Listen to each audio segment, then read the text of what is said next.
Thank you. Well, I'm really delighted to be back here. I was here in 2002 after the publication of my first book, Parallax, and I'm back again with another tale from the annals of astronomy history.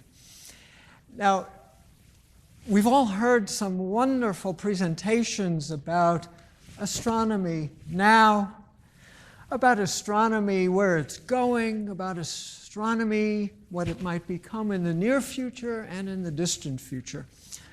But right now, for the next few minutes, I would like to step back and look at where astronomy has come from, because that really heroic, inspirational tale, I think, lends some extra meaning to what it is that we do and the technology that you've been seeing in the field house. So over my shoulder here are some of the friends that I've been hanging out with over the past decade or so, reading about their lives, trying to learn what they were really like. Now, I could only fit this many portraits of them on this slide. There are dozens and dozens of others who have figured into the modernization of astronomy, the astronomy that really became recognizably a modern science. So I call these people Starlight Detectives. They're my posse. I've been hanging out with them, and I feel like I really, really got to know them. And my sense is that if they were to all have a meeting about astronomy, amateurs, professionals, men, women, it would sound very much like us at our gatherings. There's a tradition to the passion, the commitment that we all show to learning about the universe. So, to let you know what it is that they did together, working individually, but also through the generations communally, let's look at astronomy as it was before the Starlight Detectives came on scene. Astronomy in the 1840s. So up there in the upper left, you might recognize Lord Rosse's Leviathan of Parsonstown, which saw first light in 1845. If you are not familiar with that telescope, it was the largest telescope in the world at this time, had a solid metal multi-ton mirror down at the bottom of that tube, and it was a Newtonian design, which you can see by that astronomer who was actually the creator's son perched up there. So evidently, it was a double requirement for astronomers in that age. Don't be afraid of the dark, and don't be afraid of heights. Now, placed in Ireland, it's no surprise that this was an extremely compromised telescope. It was used entirely visually, by eye. Most of the telescopes that were scattered around the world look more like the one in the bottom frame here. Small, high-precision refractors. You could actually be lying down on the job here, as this fellow is doing, because the job for most professional astronomers, not amateurs like Lord Rosse, who built that big telescope, professional astronomers, many of them had already accepted the fact, the obvious fact, we're never going to know about the nature of the stars. They're too far away. All that we can possibly know about the stars is where they're located in the sky relative to one another, and if any of them are moving, and how quickly they're moving. Hence, this telescope, which was constrained to look only at the meridian. So positional astronomy was the accepted astronomy of that age, of the 1840s. And photography had come on scene in 1839, so photography was around, extremely crude, at this time. And I believe there was one attempt to try to take a photograph through the Leviathan of Parsonstown. It was a miserable failure. So if you wanted to tell a friend what you saw through the eyepiece last night, you could say it in words. You could draw a picture if you were a skilled enough artist, or you could invite them over the next night to come look through the eyepiece right then and there. Photography was not part of astronomy in the 1840s. So the decades pass, 50s, 1860s, 70s. Let's get up to the 1920s. Here's the astronomy of the 1920s. How different from the astronomy of the 1840s. What happened in the interim? There's the biggest telescope in the world, which probably does look familiar. The 100-inch telescope on Mount Wilson, still there. And just peruse all that metal, all that steel. There is nothing there that is not useful. There are no decorative elements to this telescope. And also it sits on top of a mountain. They bothered to drag it up a mile-high mountain in pieces. Very, very different from observatory considerations of the 1840s. Now, the human eye, displaced by the camera, displaced by the spectrograph. So as far as research goes, this telescope was used exclusively with photography and spectroscopy.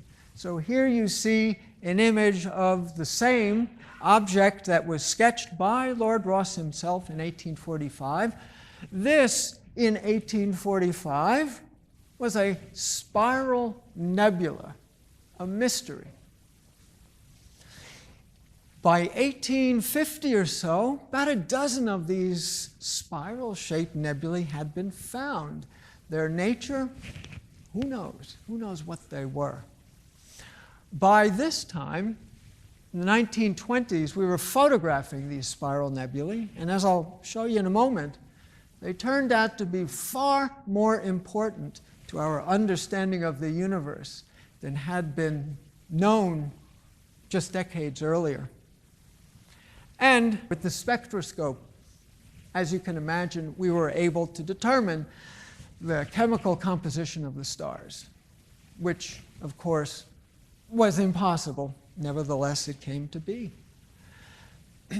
Now, I can't tell you the entire story of what the Starlight Detectives, what those people did to take an astronomy that was, by modern standards, very crude and visually oriented, and bring that into the modern age. So I'm going to focus just on one aspect, one little story that was nonetheless very, very important in the modernization of astronomy. And it's going to be the story of a telescope that passed through various hands during its lifetime. Now, some of us, I know I have had experience with bad telescopes. So I looked on the internet for an example of a bad telescope, and here is arguably a very bad telescope. It is super powerful. That's good. It can even look out 100 billion miles. Well, you're not even going to see the nearest star, much less the claim to see distant stars with this thing. That's what my first telescope was like. But I quickly learned from my mistake. So there are bad telescopes, and there are good telescopes. Okay, when I was a kid, this was like the Hollywood star of telescopes. There was nothing wrong with this telescope. It was an incredible mechanical optical wonder, big enough that an astronomer could actually observe from inside the tube. That was very impressive to a teenager. There are bad telescopes that became good telescopes. Okay? But I have found what I think to be the best, worst telescope in the annals of astronomy. And that's this one that you see in the background here, which I expect is not too familiar looking.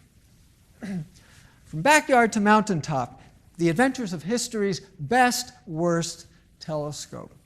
This, I'm going to make the case that this is one of the most significant telescopes in the transition of astronomy from a visual science to a photographic spectroscopic science.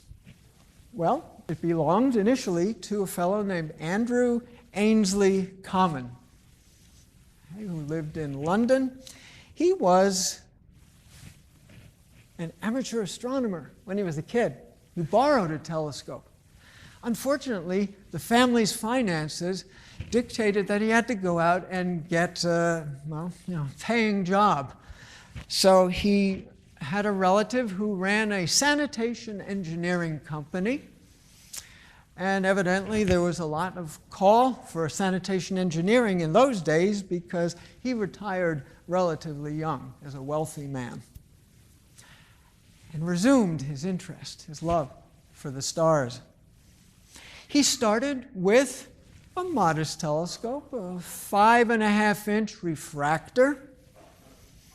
Very quickly, having used that, he said what I think many of us have thought at various points in our astronomy careers: I need a bigger telescope. He tried to make one.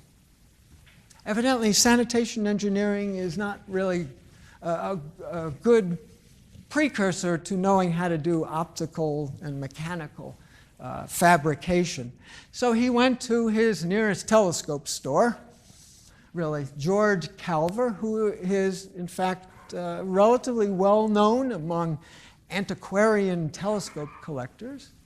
George Calver made lots and lots of reflector telescopes of various apertures, had a very, very long career, as you can see, and produced over his lifetime 4,000 mirrors. So George Calver made an 18-inch mirror for Andrew Common. Before I show it to you, I just want to give you some idea of the work environment of Andrew Common. Hey, he's retired. His work is as an amateur astronomer. He's wealthy. He lives on this street. It's a photograph a little bit later, but it sort of gives you an idea of the neighborhood. You can imagine what the backyards would look like at these very neat mansions, these English mansions, probably beautiful Victorian gardens. And then there's Andrew Common's backyard.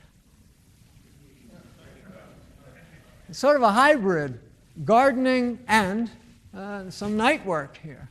So this is the 18-inch reflector. He, at Common, designed and built all the mechanical elements. Again, let's think of the neighborhood. Can you imagine what the next-door neighbors thought when they saw this thing? The subtitle of my book, Starlight Detectives, says the astronomers, inventors, and eccentrics who discovered the modern universe. Now, I'm not claiming that by modern standards these people were eccentrics, but it must have been an unusual hobby to have in those days. So I imagine there was some neighborhood chatter about this. So this telescope was used primarily visually.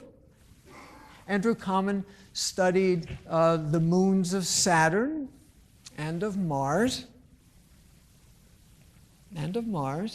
Couldn't see the inner moon of Mars. So what did he say? I need a bigger telescope.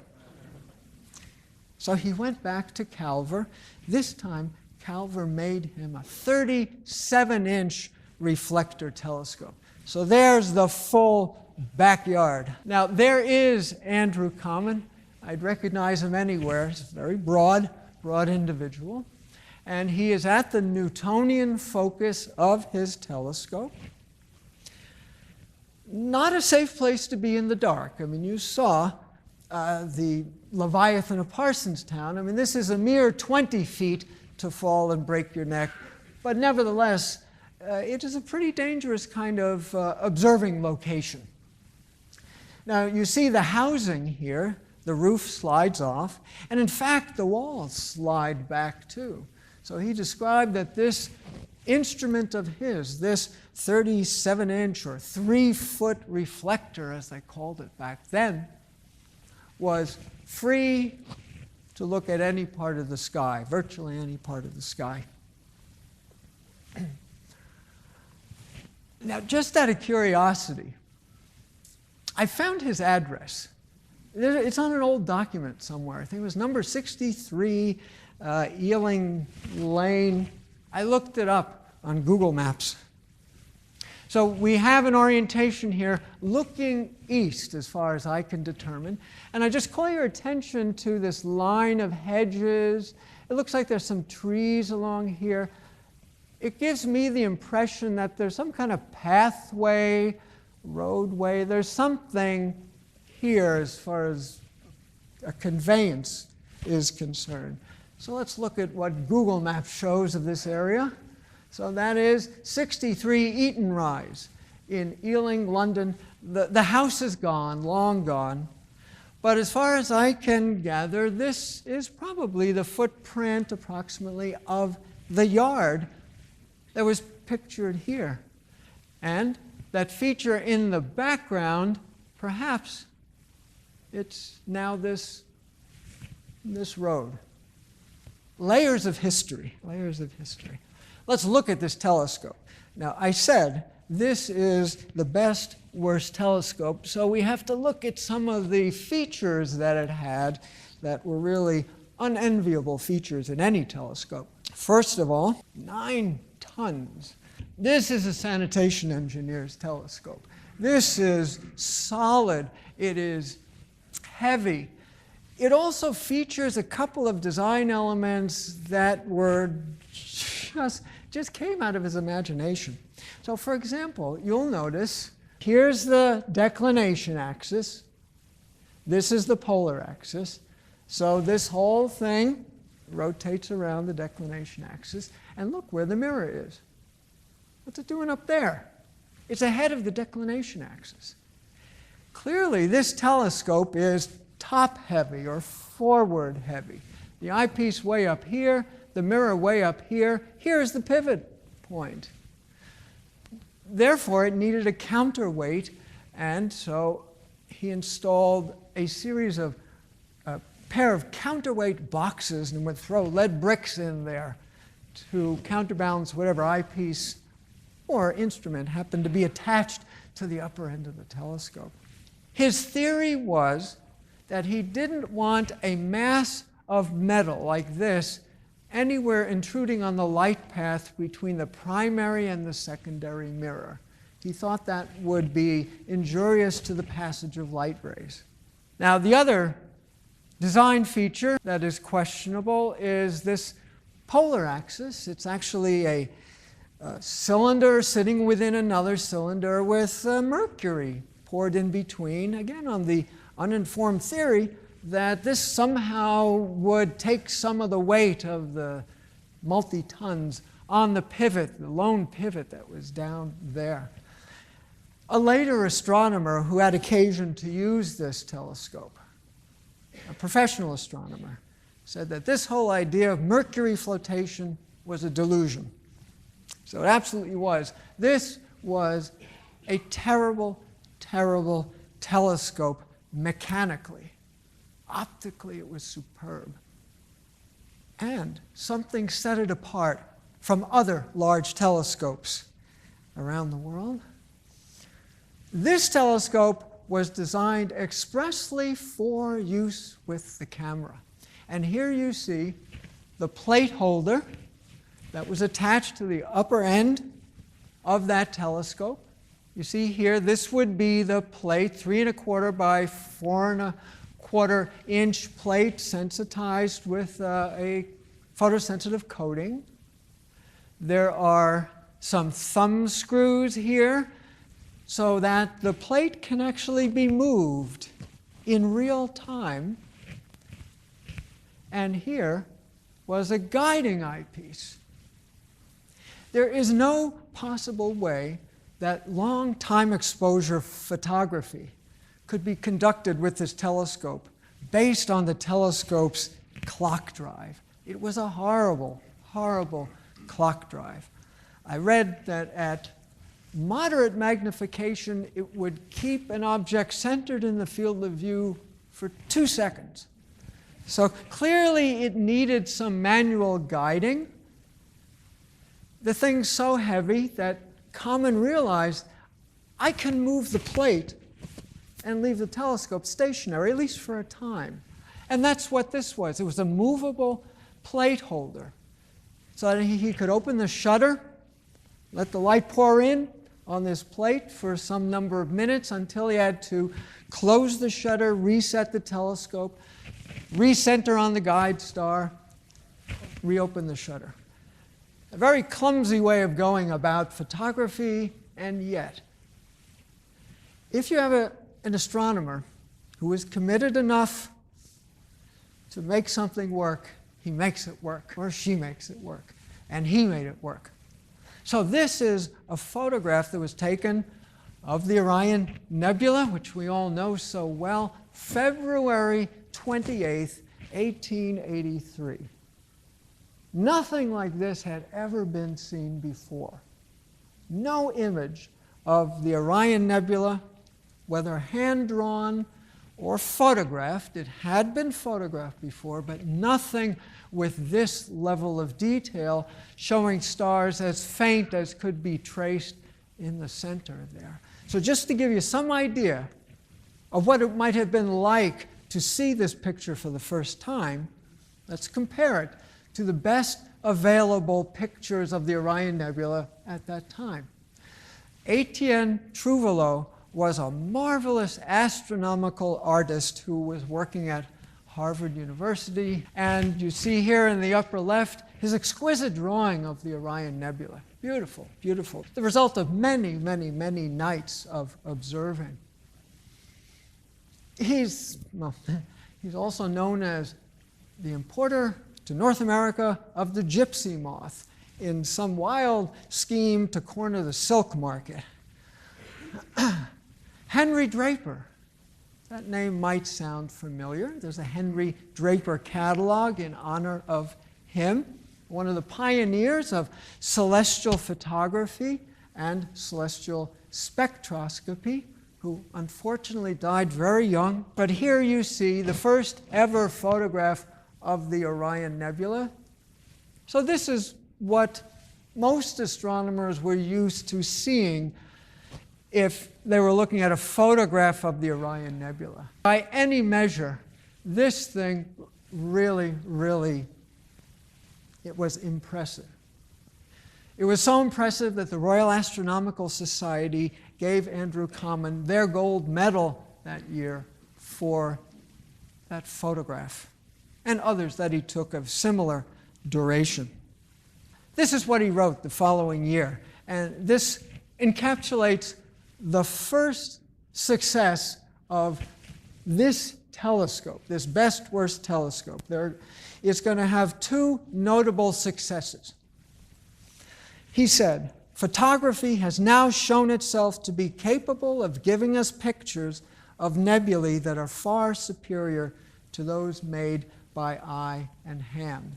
And went further to write this poetic sentence, a library may now be made of pictures written on leaves of glass by the stars themselves.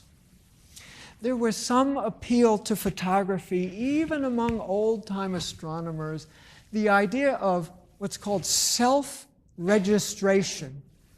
You don't have to wonder how accurate an astronomer's visual observations are anymore. The stars, the cosmic light, makes its own image. It's more objective than an astronomer's drawing or measurement. So at this time, the early 1800s, there were a number of amateur astronomers who were on this photography bandwagon. Within a decade's time, probably by the mid-1890s, the professionals had jumped on the bandwagon and sadly elbowed out a lot of the amateurs who developed the techniques, because the amateurs were starting to make discoveries. As he said, far superior pictures, and as he also said, the stars that he could picture with that telescope, if the exposure was long enough, were fainter than what could be seen with the eye and that telescope. So very, very impressive. Well, you know what he thought then? I need a bigger telescope.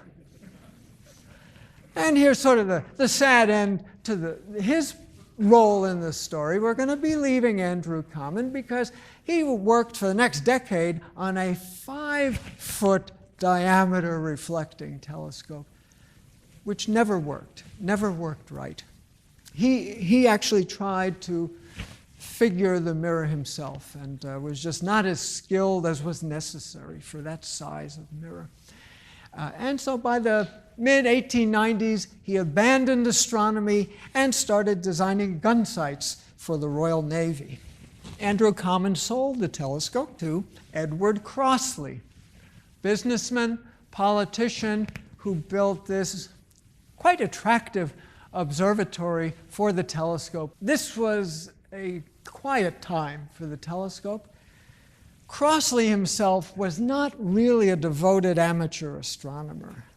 So he acquired the telescope. He hired an astronomer to use it.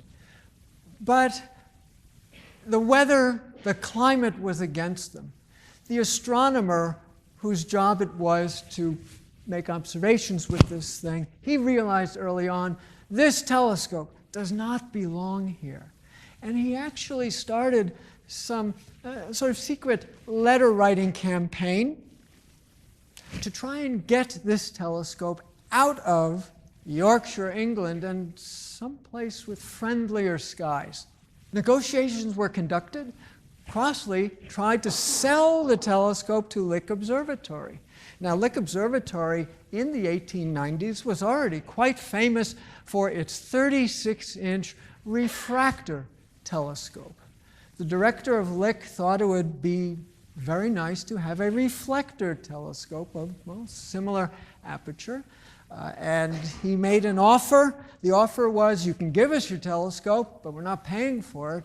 So evidently, that's what happened. So Crossley donated the telescope that Andrew Common had first. And there it is. New location, symbolically here, if not really, above the clouds. So here is this terrible mechanical monstrosity with beautiful optics and light collecting power now has a new life on top of a mountain. There were complexities. This is Edward Holden. So he was the director, longtime director of the Lick Observatory. And as you can tell from some of his alternate titles, according to the staff members that he worked with, he was not very popular. So he assigned staff members to re-erect, get into observing shape this 36-inch telescope. And basically they took one look at this thing and they said, are you kidding? Look at this. Now, he assigned one person in particular named William Hussey. Hussey could get very angry, and he basically was involved in getting Holden to resign. Now, I'm going to show you this. Okay, this is the Crossley reflector as it sits at Lick Observatory. And here are some of the things that Hussey and his fellow colleagues wrote about this telescope. Okay, it's a pile of junk. A monstrosity. Antiquated as Noah's Ark. And my favorite, the eyepiece is so high up, the dome should be filled with water so astronomers can observe from a boat. Well, this is the pre-internet age. Nevertheless, Edward Crossley, who donated this thing, got wind of this criticism and was livid. He was livid. So what do? We fire the old director. On scene comes James Keeler, one of a new breed of astronomer in these days. So we're in the 1890s.